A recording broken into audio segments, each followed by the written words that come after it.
हाँ जी। Good evening सभी को, सभी का स्वागत है, सभी का आभार है, अभिनंदन है लेसन पर। देखिए आपकी क्लास शुरू हो गई। गुड इवनिंग सभी को। ठीक है, आवाज में तो कोई दिक्कत नहीं है। चलिए, हाँ जी, शुरू करते हैं आपकी क्लास। मैथ के सवाल हम देख रहे हैं, सीटेट जो आपका 20 तारीख को होने वाला है, 20 अगस्त को।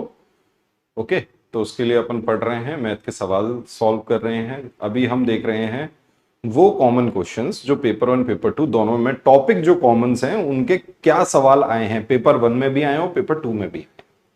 ठीक है, आप पिछले 2 साल के ऑनलाइन पेपर को अगर देखोगे ना, तो वहां देख के समझ में आएगा कि पहले जो 2021-22 पेपर 2 में पूछ लिया गया वो पेपर 1 में भी पूछ लिया गया, बट सिर्फ कॉमन टॉपिक से, अलग से नहीं पूछा, कॉमन टॉपिक से पूछा। आपको पता है अब तो ऑफलाइन हो गया, एक दिन में होगा पेपर जो कि आपका पेपर होगा 20 अगस्त को। ओके, चलिए शुरू करते हैं सवालों के सिलसिले को।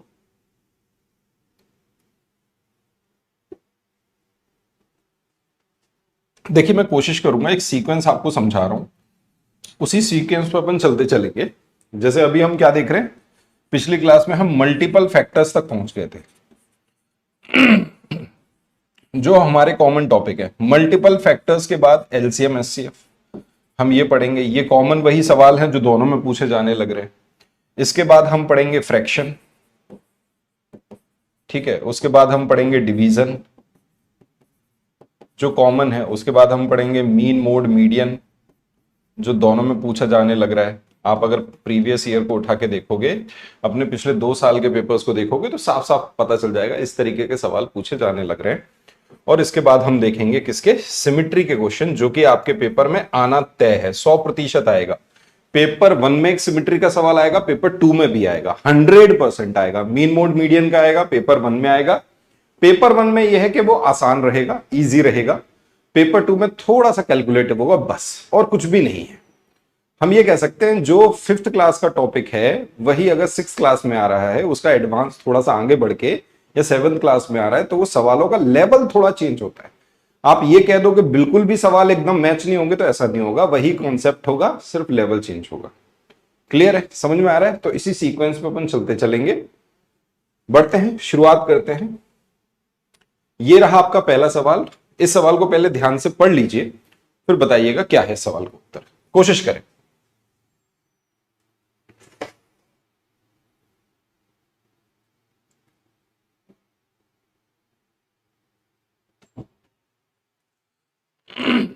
देखिए क्या है आंसर, ए आंसर बता रहे बच्चे, चेक कर लेते हैं। सवाल है आई एम 2 डिजिट नंबर, मैं एक 2 अंकों की संख्या हूं। The digit in tens place and the digit in unit place are consecutive prime numbers. मतलब क्रमागत अभाज्य संख्याएं होंगी जो दहाई के स्थान पर हैं और इकाई के स्थान पर हैं, वो क्रमिक अभाज्य संख्याएं हैं। The sum of the digits, जो डिजिट्स हैं, अंक हैं, उनको अगर हम जोड़ दें, उनका योग मल्टीपल होगा 3 और 4 का, 3 और 4 का वो मल्टीपल होगा। क्लियर है? आइए देखिए, जैसे 5 के बाद 7 ये संख्या हो सकती है, 3 के बाद 5 ये हो सकती है, क्रमागत है, भाज्य संख्या, अभाज्य संख्या है। 2 के बाद 3, हाँ ठीक है, एक एक ये ऑप्शन तो गलत ही है, ये ऑप्शन तो होगा ही नहीं।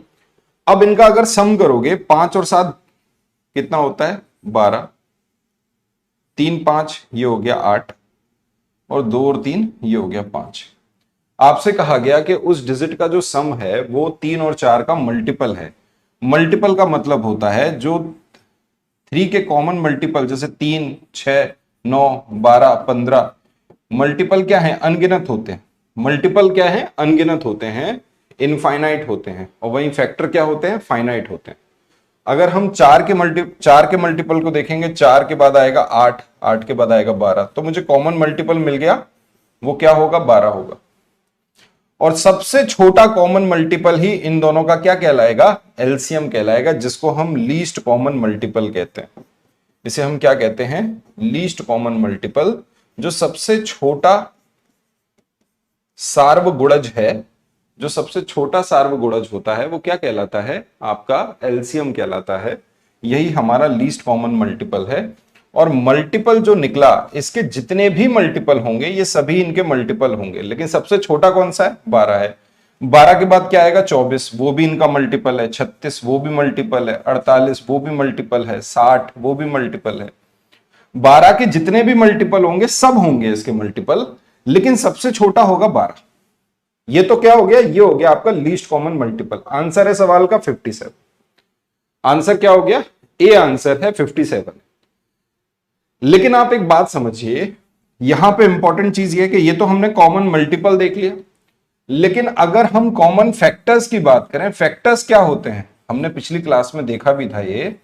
कॉमन फैक्टर्स क्या होते हैं, जैसे मैं कोई दो संख्या ले लूं 12 और 16। कॉमन फैक्टर्स का मतलब हो गया ऐसा नंबर जो इन दोनों नंबरों को डिवाइड कर दे। फैक्टर क्या होगा, इन दोनों को डिवाइड करेगा। वो कॉमन फैक्टर सबसे बड़ा कौन सा नजर आ रहा है, अगर हम हाईएस्ट कॉमन फैक्टर की बात करें तो वो क्या होता है, एचसीएफ, जो कि आएगा 4। और वही हम अगर एलसीएम इसका निकाले तो एलसीएम कितना आएगा, 48। आ रही है बात समझ में। एलसीएम क्या हो गया, वह सबसे छोटा नंबर जिसको 12 और 16 डिवाइड कर देंगे। एचसीएफ क्या हो गया, वह सबसे बड़ा नंबर जो 12 और 16 को डिवाइड कर देगा। बेसिक डिफरेंस समझ में आ रहा है। Okay, D triple S B का बैच, बेटा डी ट्रिपल एस बी का बैच आएगा, जल्द आएगा, अगस्त के महीने में ही आएगा। मेरी अभी बात हो रही है टीम से, मैम से मैं बात करता हूं। मैम क्लास नहीं ले पाएंगी आज, मैम की क्लास नहीं हो पाएगी, उनकी तबीयत ठीक नहीं है, तो कुछ दिनों से वो क्लास नहीं ले पा रही हैं, तबीयत की वजह से वो क्लास नहीं ले पाएंगी आज। ओके, तो मैं आपको पहले से इंफॉर्मेशन दे देता हूं। चल अगला सवाल देखते हैं। ये लीजिए, अगला सवाल ये रहा, बहुत ही बढ़िया सवाल है। इस सवाल को देखिए, 6 अंकों की बड़ी से बड़ी संख्या के विभिन्न अभाज्य गुणनखंडों की संख्या क्या है। अब 6 अंक की सबसे बड़ी संख्या देखो, आप बोलोगे सर 6 अंकों की, the number of the distinct prime factors of the largest 6 digit number. तो 6 अंकों की सबसे बड़ी संख्या होगी 9 9 9 9 9 9। ये 6 अंकों की आपकी सबसे बड़ी संख्या है। और अगर मुझे इसका प्राइम फैक्टराइजेशन करना पड़ेगा, क्योंकि मुझे क्या बताना है, अभाज्य गुणनखंड बताने हैं। तो प्राइम फैक्टराइजेशन अगर मैं करूंगा, चाहे मुझे नंबर ऑफ फैक्टर्स निकालने होते, चाहे मुझे नंबर ऑफ इवन फैक्टर्स निकालने हो, सम गुणनखंड, ये सवाल आपके बनते हैं, ये सवाल आपसे पूछे जा सकते हैं। नंबर ऑफ ऑड फैक्टर्स, ये आपसे पूछा जा सकता है नंबर ऑफ प्राइम फैक्टर्स। इसका मतलब आपके गुणनखंडों की संख्या पूछी जा सकती है, सम गुणनखंडों की संख्या पूछी जा सकती है, विषम गुणनखंडों की संख्या पूछी जा सकती है, और अभाज्य गुणनखंडों की संख्या पूछी जा सकती है। अगर हम इसको देख रहे हैं तो सबसे पहले हमें प्राइम फैक्टराइजेशन करना पड़ेगा, वही करेंगे तब जाके बात बनेगी। तो अगर हम प्राइम फैक्टराइजेशन करेंगे इसका, तो हम समझ रहे हैं ये संख्या 9 से कटने वाली है, तो 9 से इसे कट कर दो, 1 1 1 1 1 और 1 कट गया। अभी देखो इन सारे अंकों को जोड़ो, 1 2 3 4 5 6, ये अभी 3 से कटने वाली संख्या है, तो इसको 3 से और कट करो। 3 से और काटा, 3 त्रिका 9, 3 सत्ते 21, 0, 3 त्रिका 9, 3 सत्ते 21। ठीक है भाई, आ गया आपका, हाँ या ना, यस और नो, क्लियर है। हमने इसको 3 से काट दिया, 3 त्रिका 9, 2 बचा तो ये 21 हो गया, 3 सत्ते 21, फिर 1 आया जो कि 3 से छोटा है, फिर 0 लग के फिर 1 को ले आए, इस तरीके से हो गया। हमें पता है सर ये 37 से कट रहा है, ये संख्या किससे कट रही है, 37 से कट रही है, तो 37 से इसे कट कर दो। आ रही है बात समझ, सही काटा है अपन ने कि गलत काट दिया है। 3 त्रिका 9, 2 बचा 21, 3 सत्ते 21, गया 1 आ गया, 3 से छोटा है तो 0, 1 और ले आए 11, 3 त्रिका 9, फिर 2 बचा 1, 27। ठीक, ये कितनी बार चला गया, 0 बार। 37 से कटा 1 बार, 0 तो 0 आया, 3 37 से छोटा है, फिर 0 फिर 1, 1001। कितनी बार कट गया, 1001 बार कट गया। अब देखो कोई और नंबर इसको कट कर पा रहा है क्या? इसको आप 7 से कट कर सकते हो, है ना? हमें तो पता है हमारे प्राइम नंबर क्या है, 2 3 5 7 11 13 17 19, यही तो हमारे प्राइम नंबर है और ये अनगिनत होते हैं। तो कोशिश करें इसको किससे काटें, 11 से काटने की कोशिश करेंगे। 11 से कटेंगे तो 11 से मैंने काटा, ये 9 बार गया और 11 एकम 11, 91। अब मुझे पहाड़ा भी याद आ रहा है, 13 सत्ते 91, 13 से कटा 7 बार और ये 7 से कट गया 1 बार। ये हो गया इसका प्राइम फैक्टराइजेशन। यहां देखो 3 की पावर कितना है, 9 है और ये 3 है, 9 3 27, मतलब 3 की पावर 3। तो क्या बन गया, 3 की पावर 3, उसके बाद उससे छोटा कौन सा है, 7, 7 की पावर 1, 11 की पावर 1, 13 की पावर 1 और 37 की पावर 1। ये बस बन गया इसका क्या, प्राइम फैक्टराइजेशन। ये बेटा क्या बन गया, इसका प्राइम फैक्टराइजेशन बन गया। अगर प्राइम फैक्टराइजेशन ये बन गया है और आपसे पूछा है नंबर ऑफ प्राइम फैक्टर्स, अगर आपसे सिर्फ इतना सवाल किया जाता पेपर में कि नंबर ऑफ प्राइम फैक्टर्स बताओ, अभाज्य गुणनखंडों की संख्या बताओ, तब आप बोलते कि सर जो इन पे पावर्स हैं हम सीधे सीधे पावर्स को जोड़ लेंगे, 3 + 1 + 1 + 1 + 1। तब आपके सवाल का उत्तर क्या होता, 7। तब आपके सवाल का उत्तर क्या होता, 7 होता। ऑप्शन में 7 है। अगर इस ऑप्शन में एक 7 और रख देते ना तो बच्चा कंफ्यूज हो जाता, है ना? बच्चे से गलती होती, बच्चा कंफ्यूज हो जाता। लेकिन आपसे एक वर्ड यहां पे यूज कर लिया गया, ये डिस्टिंक्ट, हिंदी में साफ साफ लिखा है विभिन्न। अगर आपसे विभिन्न अभाज्य संख्याएं पूछी हैं, अलग अलग अभाज्य संख्याएं पूछी हैं, तो आपका क्या होगा, जैसे 3 7 11 13 और 37। तो ये कितने हैं, आप बोलोगे सर 5। इस सवाल का उत्तर क्या है, 5। क्योंकि इस सवाल में डिस्टिंक्ट वर्ड यूज कर लिया गया, इसलिए जिस बच्चे का 5 आंसर आ रहा है वो एकदम सही है। सवाल बहुत ही अच्छा है। ओके, तो ऐसा आपसे सवाल पूछा जा रहा है जहां पे आपसे विभिन्न अभाज्य संख्याएं इसमें यूज कर लिया गया, तो आंसर है 5। लेकिन अगर टोटल आपसे प्राइम फैक्टर्स पूछे जाते तो आपका आंसर होता 7। अगर आपसे सिर्फ प्राइम फैक्टर्स के नंबर्स पूछे जाते तो 7 होता, लेकिन डिस्टिंक्ट पूछा है तो 5। ओके, डन है।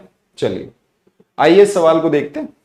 यह सवाल है आपका least common multiple LCM HCF का सवाल है।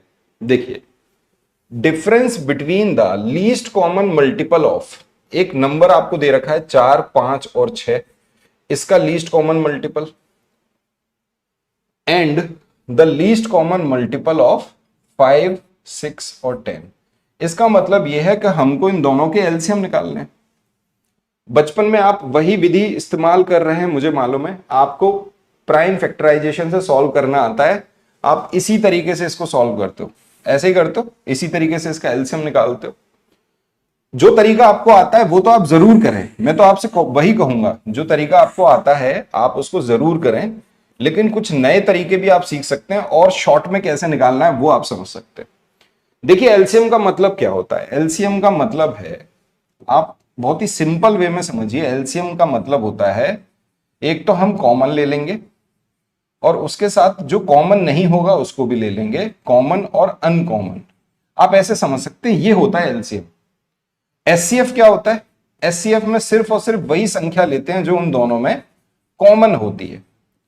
तो हम कुछ ये कह सकते हैं कि इस कॉमन की जगह हम ये कह सकते हैं कि भाई एलसीएम में एचसीएफ तो होता ही है और साथ में जो अनकॉमन नंबर्स होते हैं उसका गुणा कर देते हैं। बहुत ही छोटी सी बात समझ रहे हैं। अगर आप देखोगे कि सबसे पहले इसमें कुछ कॉमन देखो, किसी 2 नंबर में भी कुछ कॉमन है क्या? जैसे तीनों में तो कुछ कॉमन नजर आ नहीं रहा, क्योंकि यहां 2 कॉमन है, यहां 2 कॉमन है, बट इसमें नहीं है। अगर 2 में भी कॉमन है तो उस 2 को ले लो, हटा दो इसमें से, ये बचा 2 और ये बचा 3। ठीक है भाई। अब देखो, इसमें कुछ भी कॉमन नजर आ रहा है, किसी 2 में भी आ रहा है, आप बोलोगे सर अब कुछ कॉमन नहीं है। तो मैंने जैसा बोला कॉमन और अनकॉमन, यही एलसीएम कहलाता है। तो भाई 2 3 6, 6 पंजे 30, 30 का मल्टीप्लाई कर दिया, इसका एलसीएम आ गया 60। अब आते हैं इस सवाल पर। मैं आपसे बोलूं कुछ कॉमन नजर आ रहा है, किसी 2 में कुछ कॉमन नजर आ रहा है, तो आप बोलोगे सर मुझे 5 कॉमन नजर आ रहा है, जो कि इसमें है, इसे हटा दिया 1 बचा, इससे हटा दिया तो यहां 2 बचा। अब कुछ कॉमन नजर आ रहा है, आप बोलोगे सर 2 कॉमन नजर आ रहा है, तो 2 यहां से हटा दिया, यहां 3 बचा, अब ये केवल 3 बच रहा है, 3, ये कितना आ गया 30। इन 3 नंबर का एलसीएम है 30, इन 3 नंबर का एलसीएम है 60, दोनों का डिफरेंस आंसर 30। यही सवाल का उत्तर है। बहुत ही जल्दी आपने सवाल सॉल्व कर लिया होगा अगर आप एकदम बेसिक से करते हो, आपको बचपन से आदत है इस तरीके से करने की, तो मैं तो आपसे कहूंगा बिल्कुल कर लो, कोई दिक्कत नहीं है, ऐसे ही कर लो, बट एलसीएम निकालो जल्दी, ठीक है। आप अगर ऐसे करना चाहो तो ऐसे भी कर लो, बट अगर और अच्छे तरीके हैं, आसानी से सीख पा रहे हो तो वो भी देख लो, है ना, आपके ऊपर है। ये लीजिए अगला सवाल, इस सवाल को देखते हैं। m and n are 2 digit number, मतलब m और n 2 अंकों की संख्या है, ये भी 2 अंक की संख्या है, ये भी 2 अंक की संख्या है। Out of which one is even and the other is odd. m और n 2 अंकों की संख्याएं ऐसी हैं कि उसमें से एक तो इवन है और एक ऑड है, एक इवन नंबर है और एक ऑड नंबर है। यदि इफ m इंटू n, अगर इन दोनों का प्रोडक्ट कर लिया जाए तो वो कितना हो रहा है, 180 हो रहा है सवाल के अनुसार। तो m और n का लघुत्तम सार्वगुणज बताइए, मतलब लीस्ट कॉमन मल्टीपल, मतलब LCM बताइए। तो सबसे पहले तो ये देखना होगा ऐसे कौन से 2 नंबर है जिनका गुणा करें तो 180 हो जाए, है कि नहीं, बताओ। ऐसे कौन से 2 नंबर है जिनका गुणा करें तो 80 हो जाए। आप बोलोगे ठीक है सर, जैसे मैं फैक्टर बना लेता हूं, 80 देखो 9 से कट रहा है, 9 से मैंने काटा, ये कटा 20 बार, और 20 कटता है 4 और 5 से, 4 पंजे 20। जैसे ये 9 है तो 9 भी क्या है, 3 त्रिका 9, क्योंकि मुझे दोनों 2 अंकों की संख्याएं बनानी है, ये दोनों की दोनों क्या होनी चाहिए, 2 अंकों की संख्या होनी चाहिए। तो मैं ये कह सकता हूं, जैसे मैंने बोल दिया भाई 3 त्रिका 9, इसको भी अगर मैं 2 और 2 मान लूं, चलो, तो एक तो मैं बोलूंगा भाई 3 त्रिका 9, 9 दूनी 18, एक नंबर मैंने मान लिया 18, और 5 दूनी 10, एक नंबर मान लिया मैंने 10। मैं ऐसे भी कर सकता हूं, 3 चौक 12 और 3 पंजे 15, तो एक मैंने मान लिया 12 और एक मान लिया 15। क्लियर है, ऐसे ही बनेगा, ओके। तो आप बोलोगे कि सर यहां पे 2 अंकों की 2-2 संख्याएं तो दिख गई, लेकिन आपसे कहा है एक इवन है एक ऑड है, ये तो दोनों की दोनों इवन है, तो ये वाला तो गलत है। यहां पर एक इवन है एक ऑड है, तो ये ठीक है, इन दोनों का गुणा करो तो दोनों का गुणा 180 हो रहा है। बस बेटा इन दोनों का मुझे एलसीएम निकालना है, 12 और 15 का, है सिंपल आसान, कुछ नहीं है सवाल में। जैसे आप निकालना चाहो वैसे कर सकते हो। मैंने आपको सिखाया है कि भाई 12 और 15 जो नंबर कॉमन है उससे कट कर दो। आप बोलोगे सर 3 एक ऐसा नंबर है जो इसे भी कट कर रहा है और इसे भी कट कर रहा है, तो 3 से काटा ये गया 4 बार और 3 से काटा ये गया 5 बार। यहां पर ये 3 क्या है, आप बोलोगे सर ये 3 इन दोनों का कॉमन फैक्टर है, कॉमन नंबर है, तो हम कह सकते हैं सबसे बड़ा कॉमन नंबर ही एचसीएफ कहलाता है। तो ये 3 क्या है, एचसीएफ है, इन दोनों संख्याओं का एचसीएफ 3 है। अब जो अनकॉमन बच गया वो भी साथ में गुणा करना है, तो लो, तो हम कह सकते हैं एचसीएफ इंटू अनकॉमन, यही क्या कहलाएगा, यही हमारा एलसीएम कहलाएगा। बहुत ही सिंपल भाषा में अगर मैं आपको समझाऊं तो ये हो गया एलसीएम। तो कितना हो गया आंसर, 3 चौक 12, 12 पंजे 60, 60 है इस सवाल का उत्तर। हर बच्चे को समझ में आ गया, बोलो आसान है, क्लियर है, ठीक है। ये लीजिए अगला सवाल, बढ़िया सवाल है, इस सवाल को देखिए। If X and Y are respectively the HCF and LCM of 135, 108, 198, then the value of x upon y।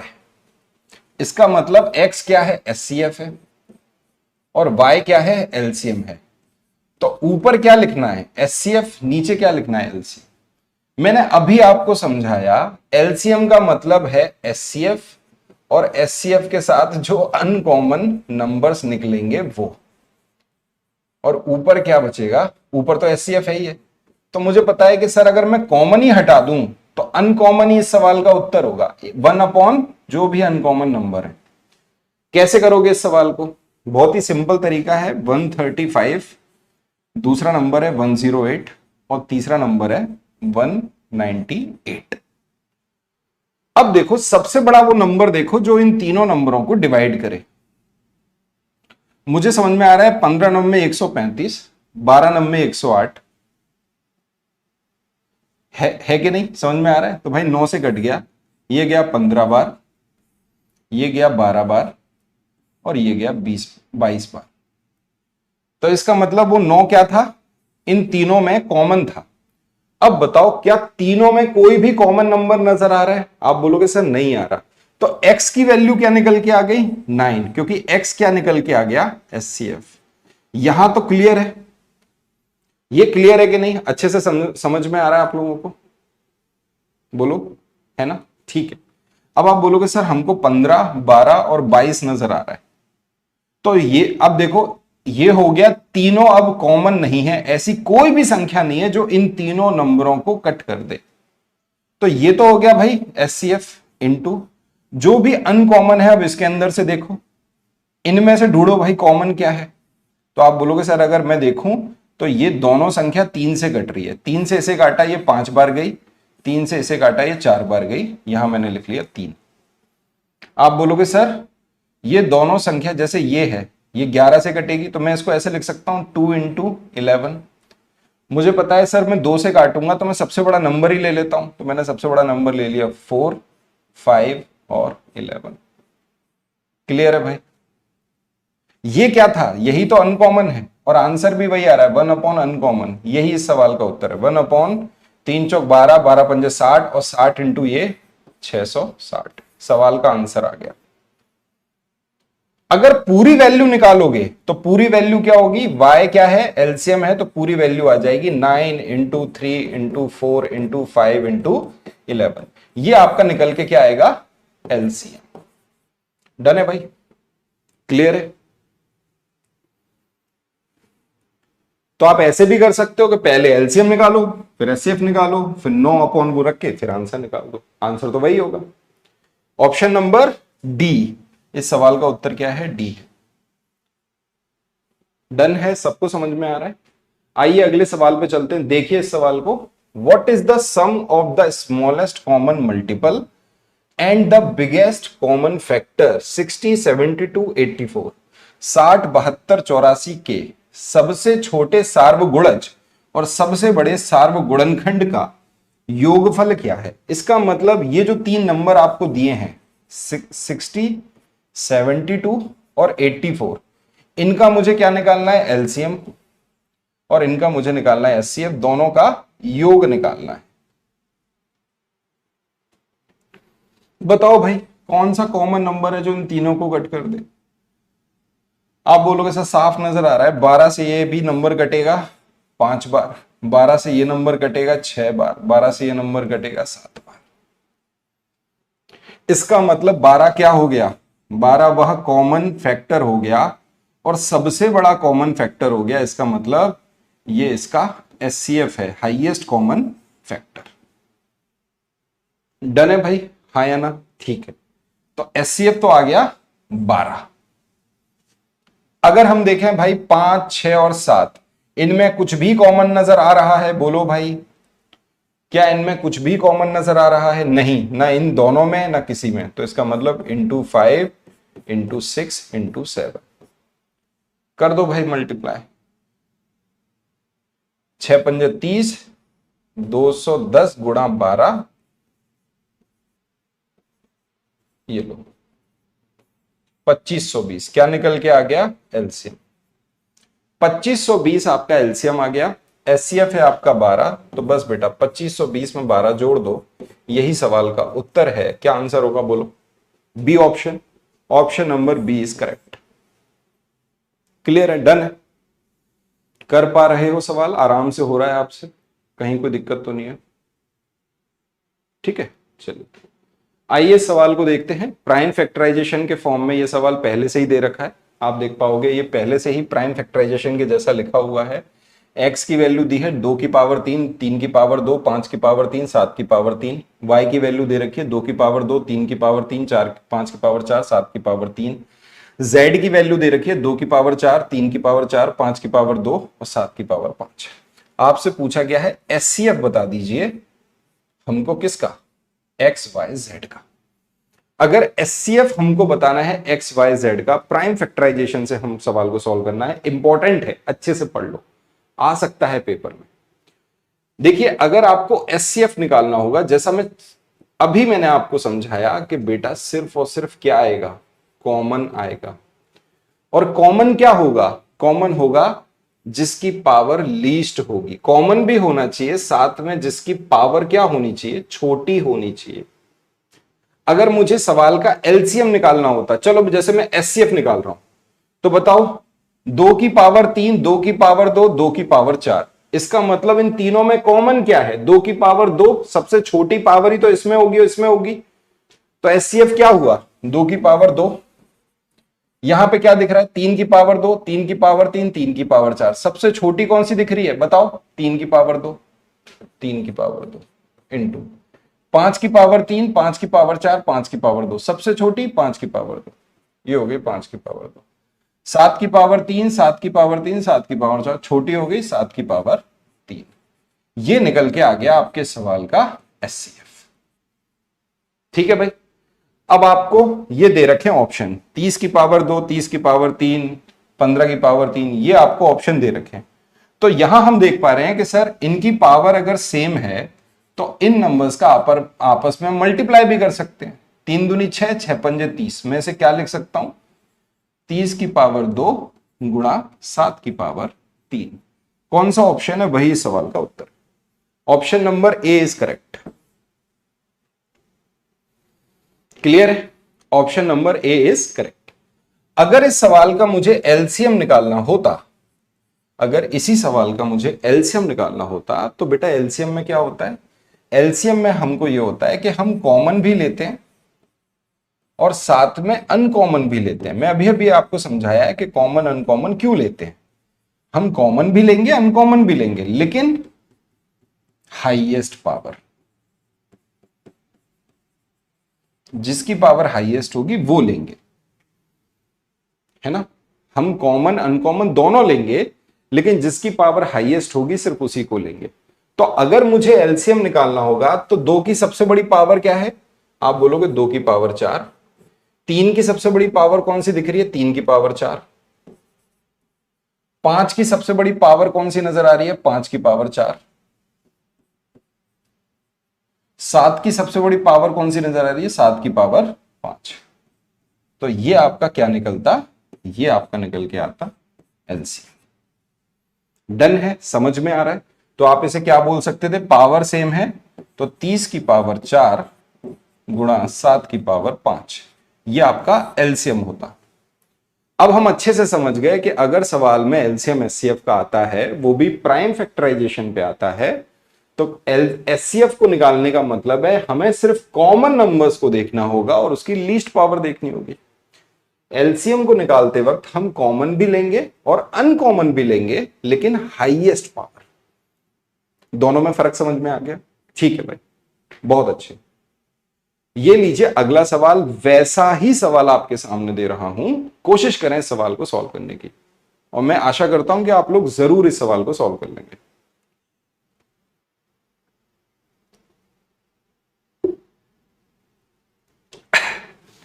बच्चा कह रहा है मुझे कुछ भी समझ में नहीं आ रहा है, मैथ अच्छी नहीं है। अरे बाप रे, देखिए मैथ से आपको डर लगता है, आपको मैथ से डर नहीं लग रहा, डर किसी और चीज से लग रहा है। और ये डर नहीं है, ये कॉन्फिडेंस की कमी है। मैं आपको बताता हूं बेटा, सबसे पहले हम एक बात बताओ, हम लोग क्यों पढ़ रहे हैं, पेपर पास करने के लिए। हमारे सामने सीटेट का एग्जाम है, हमको सीटेट का एग्जाम निकालना है। अब सीटेट का एग्जाम क्यों निकालना चाहते हैं, क्योंकि हम टीचर बनना चाहते हैं, और हमारे पास अगर सीटेट का सर्टिफिकेट होगा तो हम एलिजिबल हो जाएंगे बाकी सारे एग्जाम्स के लिए, जैसे कुछ केंद्र के हैं शिक्षक भर्ती परीक्षाएं, कुछ राज्यों की शिक्षक भर्ती परीक्षाएं, और वो इसलिए देना चाहते हैं क्योंकि हम एक सम्मानजनक नौकरी पा सकें, और जब हमें नौकरी मिलेगी तो हमारे घर वाले खुश होंगे, हमारे माता पिता खुश होंगे और सब लोग एकदम मस्त होंगे। तो उद्देश्य क्या है? अल्टीमेटली उद्देश्य है अपने जीवन को सार्थक बनाने का। अल्टीमेटली उद्देश्य है हमको क्या करने का? हमको एक नौकरी लेके अपने आप को काबिल बताने का कि हाँ मैं काबिल हूं, मैं उन लाखों बच्चों में से एक हूं जो गवर्नमेंट जॉब की तैयारी करते हैं और उनमें से मैं एक चयनित हुआ हूं या एक मैंने चयनित हुआ। तो ये क्या है ना, ये अभी हवा हवाई बातें, इसीलिए सारा खेल है। सीरियसनेस कैसे आएगी? सीरियसनेस आएगी, थोड़ा सा सीरियस हो जाइए, है ना, तब जाके सीरियसनेस आएगी। फॉर्म भरने से नौकरी नहीं लगती, मेहनत करनी पड़ती है और बहुत मेहनत करनी पड़ती है, थोड़ी बहुत नहीं, जी जोड़, मतलब कहते हैं ना एकदम जान लगा के मेहनत करनी पड़ेगी आपको। नहीं आ रहा समझ में, एक बार और पढ़िए, नहीं आ रहा फिर पढ़िए, जब तक तोड़ेंगे नहीं तब तक छोड़ेंगे नहीं। मूवी का डायलॉग है ना, इसको एकदम गांठ बांध लो। ऐसे कैसे नहीं आएगा समझ में? आज तक नहीं आया तो अब आएगा। मुझे अभी तक सब लोग कहते थे, ऐसे सोच के चलो, मुझे अभी सब लोग कहते थे कि मैं नहीं पढ़ पाऊंगी या मैं नहीं पढ़ पाऊंगा, लेकिन अब पढ़ेंगे, अब करेंगे। जब ठान लिया तो ठान लिया, लेकिन वो कॉन्फिडेंस कहां से आएगा? वो कॉन्फिडेंस ही नहीं आ रहा। स्वाभाविक है, डर लगना स्वाभाविक है, डर सबको लगता है, असमंजस सबके साथ होता है कि ये एग्जाम में ये आएगा कि नहीं, एग्जाम में कौन सा सवाल आ जाएगा, है ना। इन सब से आप बाहर निकलिए और अपना जो कोर्स है, जिस कोर्स को आपको पढ़ना है, जिस कोर्स से आपके सवाल, सिलेबस से सवाल आने वाले हैं, पूरी जान लगा के पहले उस सिलेबस को पढ़ लीजिए और आप यकीन मानिए आप सीटेट में 120 से ऊपर का स्कोर करेंगे। आपको बस दो चीजें करनी है, प्रॉपर अपने एनसीईआरटी के कोर्स को पढ़िए, प्रॉपर मैम जो पेडागोजी की क्लासेस लेती हैं प्रॉपर उन क्लासेस को लीजिए, सब्जेक्ट पेडागोजी की लेती हैं वो लीजिए। अगर आपने कहीं से कोर्स लिया है अच्छी बात है, नहीं लिया है सेल्फ स्टडी करिए, प्रीवियस ईयर क्वेश्चंस को जरूर पढ़िए, जितने भी आपके पिछले 4-5 सालों के प्रीवियस ईयर क्वेश्चंस हैं सबको पढ़ लीजिए, सबके सॉल्यूशंस को देखिए, एक नहीं, 2 बार नहीं, 10 बार देखिए। ऐसे कैसे नहीं होगा भाई? तब धीरे धीरे कॉन्फिडेंस आता है। चलिए इस सवाल को देखते हैं, कुछ नहीं है, बहुत आसान है, कई बच्चों के लिए बहुत आसान है। इतना आसान गणित कहां आता है बताओ? आपसे पूछा गया है x इजिकल टू 2 की पावर 5, 3 की पावर 2, 5 की पावर 3, y का दे रखा है, z का दे रखा है, x y z का मुझे एलसीएम निकालना है और x y z का मुझे एचसीएफ निकालना है। एलसीएम का मतलब है इनमें जो भी कॉमन और अनकॉमन जो भी देख लो, आप बोलोगे सर सब में कॉमन तो है, ठीक है भाई कॉमन है। एलसीएम का मतलब है हाईएस्ट पावर, तो एक्स वाई जेड की हाईएस्ट पावर एलसीएम निकाला मैंने, तो एलसीएम अपॉन एचसीएफ करना है, यही है सवाल। एलसीएम क्या आ गया बोलो?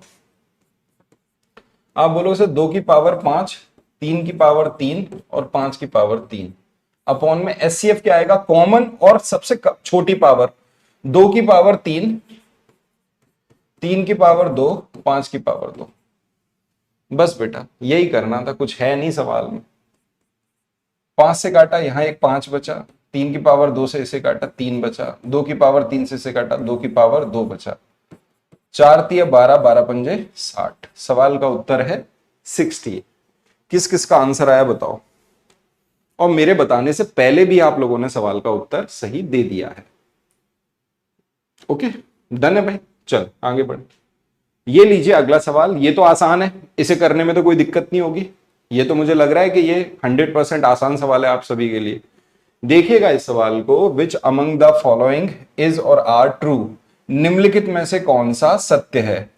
7 इज अ फैक्टर ऑफ 91, 7 91 का एक गुणनखंड है। पहला आपका बिल्कुल सही है, 91 का 7 क्या है? एक फैक्टर तो है। 13 इज अ मल्टीपल ऑफ 117, 13 117 का एक गुणज है। गलत है, उल्टा लिख रखा है।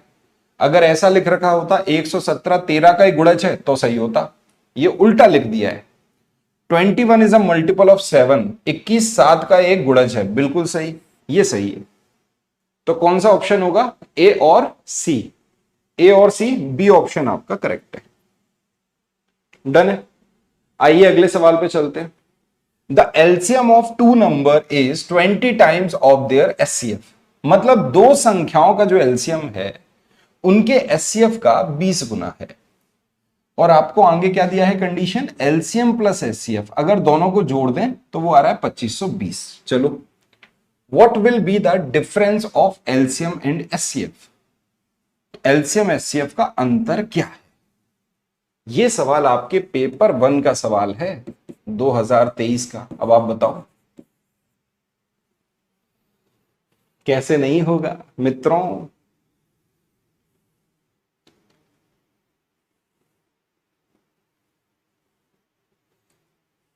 सर आप दिखाई नहीं दे रहे। बेटा आंख खोल। ऐसा क्या देखा था कल तूने जो तुझे कुछ नहीं दिखाई दे रहा? आओ सवाल करते। एलसीएम और एचसीएफ का रिलेशन दिया है सवाल में, कहा है कि एलसीएम एचसीएफ का 20 गुना है, तो मैं इसको मान लेता हूं एक का 20 गुना 20 हो गया। ये हमने क्या कर लिया, एक वैल्यू मान ली कि अगर ये 1 है तो ये 20 है। इन दोनों का सम दे रखा है, तो अगर मैं इन दोनों को जोड़ दूं तो कितना होता है 21। यही 21 सवाल में 2520 के बराबर।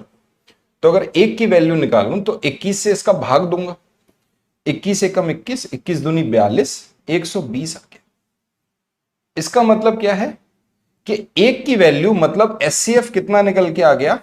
आप बोलोगे सर 120, और एलसीएम अगर मुझे निकालना होगा तो मुझे किसकी वैल्यू निकालनी होगी, 20 की। तो इसका मतलब 120 में 20 का गुणा कर दीजिए, ये कितना आ गया 2400। तो एलसीएम है आपका 2400, एचसीएफ है आपका 120। 2400 में से 120 माइनस कर दीजिए, क्योंकि डिफरेंस पूछा है। बताइए क्या होगा उत्तर? हर एक बालक इस सवाल का सही उत्तर दे सकता है। ऑप्शन नंबर डी, डी इस सवाल का सही उत्तर है। कहीं कोई दिक्कत है बताओ? आसानी से कर लोगे? चलिए आगे बढ़ते हैं। ये लीजिए, ये भी प्राइम फैक्टराइजेशन का सवाल है आपके सामने, ये दे रखा है, इसको पहले अच्छे से पढ़ लीजिए। प्राइम फैक्टराइजेशन का सवाल है। x इज इक्वल टू, ये आपको कुछ दे रखा है 3, 5, 7 और 11। यहां भी 3, 5, 7 दे रखा है, यहां पे 3, 5, 11 दे रखा है। आपसे पूछा है एलसीएम एक्स वाई जेड का एलसीएम बताओ। कितना आसान सवाल है। मैंने आपसे कहा बेटा एलसीएम का मतलब कॉमन नंबर देखिए और साथ में अनकॉमन देखिए और हाईएस्ट पावर देख लीजिएगा कि जिसकी पावर हाईएस्ट हो। बस खत्म, गया, टाटा, गुड बाय, कुछ बचा ही नहीं। अब बोलो सर कॉमन क्या है? यहां पर 3 है, यहां पर 3 है, यहां पर 3 है, हाईएस्ट पावर 91 है, तो 3 की पावर 91। यहां पर 5 है, यहां पर 5 है, यहां भी 5 है, हाईएस्ट पावर कौन सी है बताओ? 5 की पावर 76। लो भाई 76। यहां पर 7 दिख रहा है, यहां पे 7 दिख रहा है, लेकिन यहां 7 नहीं दिख रहा। इसका मतलब तीनों में कॉमन तो नहीं है, लेकिन नहीं है तो भी लेंगे अनकॉमन। लेकिन हाईएस्ट पावर देखेंगे, 5, 7 की पावर 9, 7 की पावर 12, हमने ली 7 की पावर 12। यहां पर 11 है, यहां 11 नहीं है, लेकिन यहां 11 है, अनकॉमन है। लेकिन हाईएस्ट पावर कौन सी होगी? 7 की पावर 11 की पावर 3। बस बेटा यही उत्तर है, यही एलसीएम है। जो भी ऑप्शन है टिक कर दो, खत्म। ऑप्शन नंबर कौन सा है? 3 की पावर 91, 5 की पावर 76, 7 की पावर 12, 11 की power 3। Option number D is correct. बोलो ठीक है। चलिए अगले सवाल पे चलते हैं। ये रहा आपके सामने सवाल। इस सवाल को ढंग से देख लीजिए, बड़ा ही सिंपल सा सवाल है। 72 इंटू 28, 36 इंटू 4, ये किसके बराबर है? The number in the blanks is, रिक्त स्थान की संख्या। यहां पर कौन सी संख्या आएगी? और ये आपको कुछ ऑप्शंस दे रखे हैं, मतलब कुछ स्टेटमेंट दिए हैं और बताया भैया निम्नलिखित में से कौन सा सही है। तो अगर हम इसको सिंप्लीफाइड करें तो भाई बहुत ही सिंपल तरीके से सॉल्व करो भाई। 36 दूनी 72, 2 बार कट गया। 4 सत्ते 28, 7 दूनी 14। इसका मतलब रिक्त स्थान पे कौन सा नंबर आएगा? 14। 14 नंबर आ रहा है, 7 का मल्टीपल है, बिल्कुल सही है पहला वाला। एक प्राइम नंबर है, गलत है। लेस देन 10, 10 से छोटा है, गलत है। एक इवन नंबर है, सही है। फैक्टर ऑफ 56 सही है, 56 का फैक्टर भी है। तो कौन सा ऑप्शन हो गया बताओ? पहला, चौथा और पांचवा। ADE कौन सा नजर आ रहा है? ADE ये है ADE। सी ऑप्शन आपका सही है, ऑप्शन नंबर सी आपका सही है। बताओ भाई, बढ़ते आगे। आइए इस सवाल को देखते हैं। बहुत ही बढ़िया सवाल है, स्टार लगाइए। ये बहुत ही जबरदस्त सवाल है और ये आपके पेपर में रिपीट होना ही होना है। इस टाइप का सवाल ये आपके पेपर में छपा छपा आएगा। इस टाइप का सवाल ढंग से देख लो इसको। आपको साफ दिख रहा है कि सर हमने 500 चौका 500 जो चार आपको दे रखा है F504 और ये एक प्राइम फैक्टराइजेशन लिखा है, आपको लिखा हुआ है। Then what is the value of 2p plus Q minus R, ये आपको लिख रखा है। ये आपका पेपर का सवाल है, अभी इस वर्ष ही पूछा गया है। बताइए, बोलो। देखो, सबसे पहले मेरे को 504 का एक प्राइम फैक्टराइजेशन बनाना पड़ेगा, हाँ या ना। यहां पर पता है कि देखो सर, ये जो आपको दिख रहा है ना, जैसे मैं इसको बोल देता हूं x की पावर a, y की पावर b और z की पावर c, तो हम ये कह सकते हैं कि सर ये क्या बन गया, प्राइम फैक्टराइजेशन में बन गया। और हमको यहां पता चल रहा है कि सर जो x y z होंगे, ये जो x y z हैं ये क्या हैं, ये प्राइम नंबर्स होंगे, क्योंकि प्राइम फैक्टराइजेशन किया है, अभाज्य गुणनखंड। और जो a b c होगा, ये a b c क्या होगा, आप बोलोगे सर ये नेचुरल नंबर होंगे या पॉजिटिव इंटीजर होंगे, नेचुरल नंबर या पॉजिटिव इंटीजर, कुछ भी लिखा। ओके, ठीक है। तो 504 का मेरे को अभाज्य गुणनखंड करना है, हमको वही तरीका आता है, सबसे बढ़िया तरीका बचपन में सीख रखा है। 504 कर दीजिए इसका अभाज्य गुणनखंड। सबसे पहले इसको 9 से ही भाग दे लीजिए। 5 और 4 9 बन रहा है, 9 से काट दो। 9 पंजे 45, 9 छिक 54, 56 आ गया। 8 से काटा, अटू सतु 56 और 7 ये लीजिए। इसका मतलब 8 का मतलब क्या हो गया, 2 की पावर 3। 9 का मतलब क्या हो गया, 3 की पावर 2 और 7 का मतलब 7 की पावर 1। अब यहां पे क्या दिया है, 2 की पावर p, 2 की पावर q, 7 की पावर r, तो 2 की पावर 3, 3 की पावर 2 और 7 की पावर 1। यहां तो वैल्यू दे रखी है, p कितना है 3, q कितना है 2 और r कितना है 1। बस वैल्यू पुट कर दीजिए, आंसर आ गया। मैं बहुत ही इजी सवाल है। पहले ये सवाल अगर आप 2017-18 का पेपर देखोगे ना, तो ये सवाल आपसे पूछा गया था यूपी टेट में। इस तरह के सवाल आपसे पूछे गए यूपी टेट में। जो सवाल आपसे यूपी टेट में पूछे गए, वही सवाल सी टेट ने आपसे पूछा 2019 और 2020 के पेपरों में। पहली बार 2019 में आया ऐसा सवाल, इससे पहले कभी नहीं आया था सी टेट में। तो यूपी टेट में आने वाला सवाल जो 2017-18 के पेपरों में आया, वो 2020 के पेपरों में सी टेट में आ गया। और अभी पिछले बार के 2 पेपर उठाओगे तो उसमें भी देखने को मिल रहा है। अब तो बड़ा सिंपल हो गया। वैल्यू किसकी निकालनी है, 2p plus Q minus R. p की जगह 3 रख दो, 3 दूनी 6 प्लस 2 माइनस आर, आंसर आ गया 7।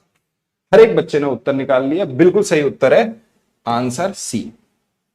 ओके, बढ़ जाए आगे। ये लीजिए अगला सवाल, करिए इस सवाल को solve.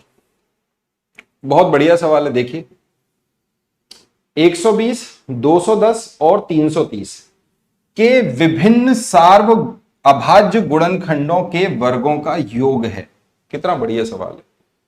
The sum of squares of distinct common prime factors, तीनों के जो कॉमन प्राइम फैक्टर हैं 120, 210 एंड 330, करके बताइए कैसे होगा भाई।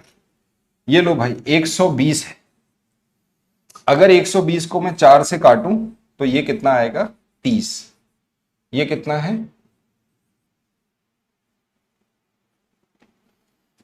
अगर मैं इसे 7 से काटूं तो कितना आएगा 30। और ये कितना है 330। अगर मैं इसे 11 से काटूं तो ये कितना आएगा 30।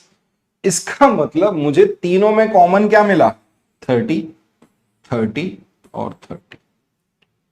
तीनों में कॉमन मेरे को मिल गया 30, 30, 30। तो मैं क्या कह सकता हूं, आप बताइए क्या होगा ये। आप बोलोगे सर इन तीनों का जो 30 है वही HCF है, हाईएस्ट कॉमन फैक्टर है। हाँ या ना, ये सुन लो, बताओ भाई।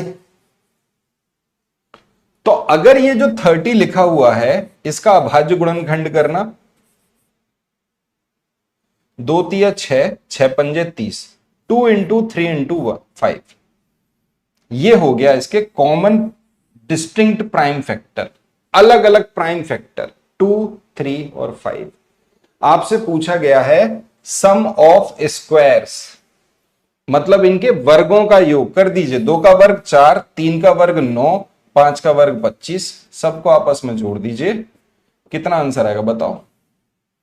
9 और 4 13, 13 और 25 38, आंसर आ गया 38। 38 इज आंसर। है बढ़िया सवाल, अच्छा सवाल था, आपके पेपर में आ सकता है। अगर सेशन पसंद है तो लाइक करिए, शेयर करिए, ठोको। ठीक है, क्लियर है? कहीं कोई दिक्कत? सवालों को ढंग से पढ़ लो, ये सवाल आपके रिपीट होंगे, केवल डेटा चेंज होगा इन सवालों में। इस सवाल को देख लो, बढ़िया सवाल है ये।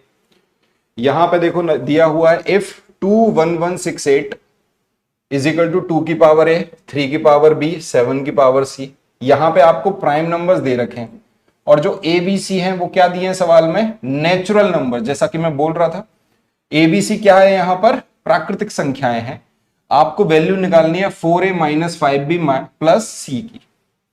कैसे करेंगे? प्राइम फैक्टराइजेशन करेंगे। 21168 कर दो भाई, डिवीजन मेथड लगाइए, प्राइम फैक्टराइजेशन कर लीजिए। बताइए, देखिए किससे कटेगा ये? आपको साफ दिख रहा है सर ये 7 से भी कट रहा है, 3 से भी कट रहा है, 2 से भी कट रहा है। तो सबसे पहले 7 से काटना हो तो 7 से काट लो, 9 से काटना हो तो 9 से काट के देख लो, जो आपको ठीक लगे। अगर हम 7 से इसको डिवाइड करेंगे तो देखो 7 से डिवाइड किया, 7 तिया 21, ओके, एक आया जो कि 7 से छोटा है तो 0, 7 दूनी 14, कितना बचा 2, 28, 7 चौक 28, 3024। अब और चेक करो और किससे कटेगा, क्या ये दोबारा 7 से कट सकता है? 7 चौक 28, 7 तिया कट गया, 7 से फिर काट लो, 7 चौक 28, कितना बचेगा 2, तो ये हो गया 22, 7 तिया 21, 7 दूनी 14, 432। ये 432, 4 और 3 7 और 2 9, ये संख्या 9 से कटने वाली है। इसे काटो जरा 9 से, 9 से अगर काटेंगे 9 चौक 36, ठीक है, और 9 अट्ठे 72, 48 टाइम्स कट गया। और 48 टाइम्स का मतलब है 16 तिया 48, तो कितनी बार गया? 16 से कट हो गया। हम सीधे बड़े नंबरों से इसको इसलिए डिवाइड कर रहे हैं जिससे हम जल्दी से इसका पता कर लें। 16 का मतलब होता है 2 की पावर 4, 9 और 3 आ गया तो ये हो गया 3 की पावर 3, और 7 आ गया 2 बार तो ये हो गया 7 की पावर 2। इसका प्राइम फैक्टराइजेशन क्या बना इस नंबर का? 2 की पावर 4, 3 की पावर 3 और 7 की पावर 2, ये इसका प्राइम फैक्टराइजेशन बन गया। और यहां पे देखो a की वैल्यू कितनी है 4, b की वैल्यू कितनी है 3 और c की वैल्यू कितनी है 2। इन वैल्यूज को पुट करना है कहां पर? इस नंबर पे, 4a माइनस 5b प्लस सी। कर दीजिए और आंसर बताइए। 4 का 4 में किया 16, 5 का 3 में किया -15 प्लस 2। क्या हो रहा है सवाल का उत्तर? बोलो। 3 आ रहा है, option number D is correct. थोड़ा सा कैलकुलेटिव लगेगा, कई बच्चे बोलो सर थोड़ा कैलकुलेटिव है। हाँ बेटा, थोड़ा कैलकुलेटिव तो होगा ना, मैथ है, कुछ पेन तो चलाना पड़ेगा ना। ऐसा तो है नहीं है कि ऐसे एकदम सिर पे हाथ रखा और एकदम जोर से सोचा। तुम ज्यादा जोर से सोचोगे तो कोई और याद आ जाएगा, सवाल याद नहीं होगा, है ना। ज्यादा जोर से सोचोगे तो गड़े मुर्दे आ जाएंगे। फिर बोलोगे वो मुझे छोड़ के गई थी। आइए सवाल पर, अगला सवाल ये रहा आपके सामने। इस सवाल को देखिए, करके बताइए। What will be the sum of the different prime factors of the number? ये आपको एक संख्या दे रखी है, उस संख्या के अभाज्य गुणनखंडों का योग क्या है। अगर हम इसके अभाज्य गुण, यहां पे देखो डिफरेंट लिखा हुआ है ना, तो अभाज्य गुणनखंड से पहले आना चाहिए सवाल में विभिन्न, विभिन्न, है ना। विभिन्न अभाज्य गुणनखंड। ये नंबर आपको दे रखा है 27720। ठीक है भाई, कट करो यार इस संख्या को। ये नंबर किससे कट हो रहा है? आप बोलोगे सर 9 से कटता हुआ दिख रहा है, काट दो 9 से, कोई दिक्कत नहीं है। 9 से काटो, 11 से काटो, जिससे भी कट रहा हो। अगर हमने 9 से इसको डिवाइड किया, ये कितनी बार गया? 3 बार। यहां पर कितना है? 7। 7 9 से छोटा है, एक शून्य लगा दिए 0। अब ये गया 8 बार, एक ही हो गया 0। अब देखो ये नंबर किससे कट रहा है? बोलो। 7 से कट रहा है, काट दो भाई 7 से। 7 चौक 28 गया भाई 7 से। 28 7 चौक 28 440। अब ये किससे कट रहा है? 11 से, काट दो भाई। कितनी बार गया? 40 बार। ये किससे कट रहा है? आप बोलोगे सर 5 से। कितनी बार गया? 8 बार। ये किससे कट रहा है? 8 से, 1 बार। 8 का मतलब क्या है? 2 की पावर 3। 9 का मतलब क्या है? 3 की पावर 2। इसका मतलब ये जो संख्या है 27720, इसका मैंने अगर प्राइम फैक्टराइजेशन किया तो वो क्या निकल के आया? 2 की पावर 3, 3 की पावर 2, 5 की पावर 1, 7 की पावर 1 और 11 की पावर 1। बोलो भाई, कहीं कोई दिक्कत है, परेशानी, मुसीबत? नहीं। अगर आपसे कहा जाए कि मुझे अभाज्य गुणनखंडों का योग बताना है, तो आप इन सारे नंबर्स को जोड़ते। अगर हमसे पूछा जाता सम ऑफ द प्राइम फैक्टर्स, अगर ये वर्ड ही यूज नहीं होता, डिफरेंट, डिफरेंट मान लो होता ही नहीं, आपसे सिर्फ पूछा जाता सम ऑफ द प्राइम फैक्टर्स, तो आपका आंसर क्या होता? 2 + 2 + 2 + 3 + 3 + 5 + 7 + 11। ये होता आपका आंसर उसके बाद। क्लियर है? लेकिन हमसे सवाल कर लिया गया डिफरेंट, तो डिफरेंट अगर किया है तो हम सिर्फ क्या लेंगे? 2 + 3 + 5 + 7 और +11। बताओ भाई कितना उत्तर आ रहा है? आंसर नंबर 28, ए ऑप्शन आपका सही है। क्लियर है भाई? बोलो, कर पा रहे हो? लेकिन आपसे अगर यह पूछ लिया जाता तो फिर आंसर क्या आता? बताओ।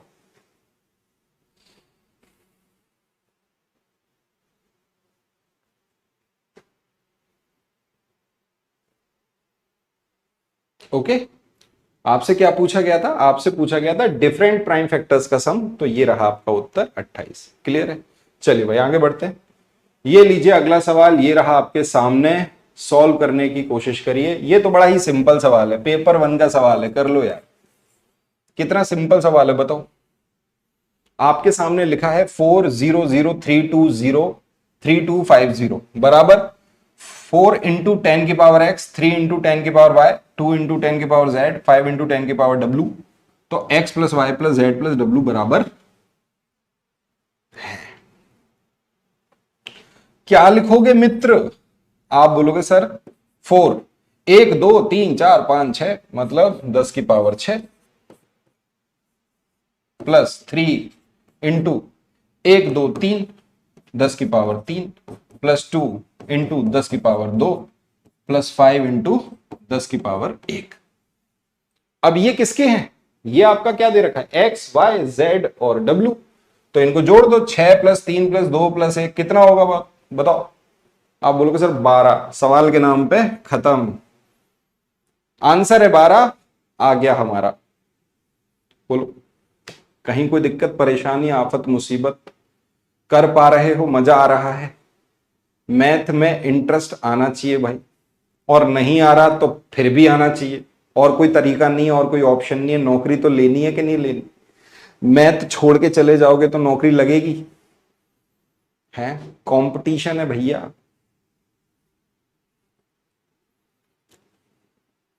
तुम्हारे साथ पता है क्या है? आसान आसान गप गप, और जैसे ही सवाल में कैलकुलेशन आया छोड़ दिया सवाल।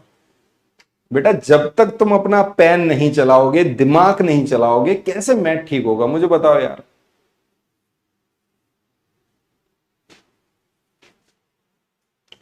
आइए भाई इस सवाल को देखते हैं। ये सवाल बढ़िया है। इस सवाल में क्या दिया देखो, if 21168 is equal to P की पावर 4, Q की पावर 3, R की पावर 2। यहां पर हमको नेचुरल नंबर्स तो दे रखे हैं पावर, इस बार हमको प्राइम नंबर्स नहीं दिए। इस सवाल में हमारे पास प्राइम नंबर नहीं है। ये देखो P Q R is a prime numbers, then the value of, किसकी वैल्यू फाइंड करनी है, 4P plus 3Q minus 2R। इसका मतलब मेरे को P Q R की वैल्यू फाइंड करनी होगी। एक ही तरीका है, प्राइम फैक्टराइजेशन से इस सवाल को सॉल्व करेंगे। 21168 डिवीजन मेथड लगा दीजिए, करिए भाई सॉल्व। मुझे साफ दिख रहा है ये नंबर 7 से कट रहा है, काटिए भाई, 7 से काट दीजिए इसको, 7 तिया 21। अब देखो एक जो कि 7 से छोटा है, शून्य लगाएंगे तो 6 आ जाएगा डिवीजन में, 7 दूनी 14 और 7 चौक 28, 3024। ये फिर कटेगा, 7 से काटो, 7 चौक 28, 7 तिया 21, 7 दूनी 14। ये कटेगा 9 से, 9 से काट दिया, 9 चौक 36। ये कटेगा 3 से, फिर 16 बार, और ये फिर 16 से कटेगा एक बार। तो मुझे क्या नजर आया, ये हो गया सर 2 की पावर 4, 9 और 3, ये हो गया 3 की पावर 3, 7 2 बार, ये हो गया 7 की पावर 2। शायद ये सवाल अभी हम कर भी चुके, ये नंबर का प्राइम फैक्टराइजेशन हम कर भी चुके। 2 की पावर 4, 3 की पावर 3 और 7 की पावर 2। तो R यहां पे P कितना आ गया, P आ गया 2, Q आ गया 3 और R आ गया 7। बस भाई खत्म है सवाल, वैल्यू पुट कर दीजिए। 2P 4 दूनी 8 प्लस 3 त्रिका 9 माइनस 7 दूनी 14। कितना आंसर आएगा सवाल का, बोलो भाई। वैल्यू सेम है, ठीक है भाई, आंसर आ गया 3। डी ऑप्शन आपका हो गया, डी नंबर आपका ऑप्शन। आगे बढ़े, चलो भाई करिए सवाल को सॉल्व करिए, कोशिश करें। एक बच्चा कह रहा है आपकी मदर टंग कन्नड़ है। नहीं बेटे, शुद्ध हिंदी। जय श्री राम। आइए 27440, ये आपका एक नंबर है और यहां पर आपको एक्स वाई जेड क्या है, प्राइम नंबर्स है। इसकी पावर दे रखी है 4, 1 और 3। मुझे क्या करना होगा, मुझे भी बिल्कुल वही करना होगा, प्राइम फैक्टराइजेशन करूंगा, डिवीजन मेथड का इस्तेमाल करूंगा। कोशिश करें सवाल को सॉल्व करने की, ट्राई करिए, करिए भाई। किससे कटेगा ये नंबर, आप बोलोगे सर 8 से कट रहा है, 8 से कट रहा है, 8 से काट दीजिए। आप बोलोगे सर हमने 8 से काटा, 8 तिया 24, कितना बचा, 8 चौक 32, 8 तिया 24, ये आ गया। अब आप बोलोगे सर ये तो 7 से कटना है, 7 का क्यूब आ गया। ये क्या आ गया बेटे, 7 का क्यूब, तो 7 से काटा, ये क्या आ गया 490, फिर 7 से काट दिया, ये आ गया 70, और फिर 7 से काट दिया, ये आ गया 10।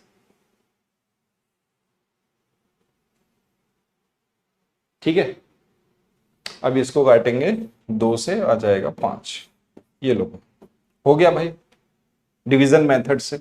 अब आप बोलोगे 8 और 2 16, 16 का मतलब हो गया 2 की पावर 4, 7 7 और 7, 7 की पावर 3, 5 की पावर 1। तो ये अब आएगा 5 की पावर 1 और 7 की पावर 3। हमको सवाल में क्या दे रखा है, x की पावर 4। किसकी पावर 4 है, 2 की, तो x की वैल्यू आ गई 2। y की पावर 1, तो y की वैल्यू कितनी आ गई 5। और z की पावर 3, तो z की वैल्यू कितनी आ गई 7। प्राइम नंबर्स हमको ढूंढने थे, आंसर आ गया सामने। ऑप्शन है 2x plus Y minus Z. 2x करेंगे तो 4 प्लस 5 माइनस 7। कितना आंसर है, 9 में से 7 गए, 2 आंसर है सवाल का। थोड़ा सा कैलकुलेटिव है, लेकिन अगर आप प्रैक्टिस करेंगे तो आप जरूर आंसर तक पहुंचेंगे, और पेपर में अगर ये सवाल आएगा तो उस सवाल को आप सॉल्व कर पाएंगे। पेपर 1 में सवाल का लेवल बहुत कम होगा, नंबर बहुत ही आसान दिए होंगे, और पेपर 2 में थोड़ा सा आपको कैलकुलेटिव दिया जाएगा, इसके अलावा कुछ नहीं। ओके, ठीक है। ये लीजिए अगला सवाल, ये रहा आपके सामने, ये आपका होमवर्क सवाल है। इस सवाल का आंसर आप कमेंट बॉक्स में करिएगा। सेशन पसंद आए तो लाइक करिए, शेयर करिए, ठीक है। ये शीट मैं अपने टेलीग्राम पे अपलोड कर दूंगा। टेलीग्राम चैनल है मैथ्स विद उदय सर, ठीक है, वहां से आप इस शीट को ले लीजिएगा, मैथ्स विद उदय सर। ठीक, बहुत बहुत शुक्रिया, बहुत बहुत धन्यवाद इतना ध्यान से पढ़ने के लिए। ओके, प्रैक्टिस करिए, मैं फिर आपसे कह रहा हूं, कृपया करके जिन बच्चों को मैथ में दिक्कत आ रही है प्रीवियस ईयर को सॉल्व करिए, कम से कम अपना सीटेट के लिए पढ़िए। उसके बाद तो फिर आपको और अच्छे लेवल में पढ़ना होगा, क्योंकि फिर तो केवीएस होगा, DSSS होगा, और DSSS की भर्ती आने वाली है इसी साल में, 2 महीने में आपको दिख जाएगी। तो आपके पास में इतना अच्छा सुनहरा मौका है कि आपने सीटेट क्लियर किया और DSSS की भर्ती के लिए अप्लाई कर दिया। ओके, चलिए, बहुत बहुत थैंक यू, धन्यवाद, गुड नाइट, मिलते हैं फिर अगली क्लास में, बाय।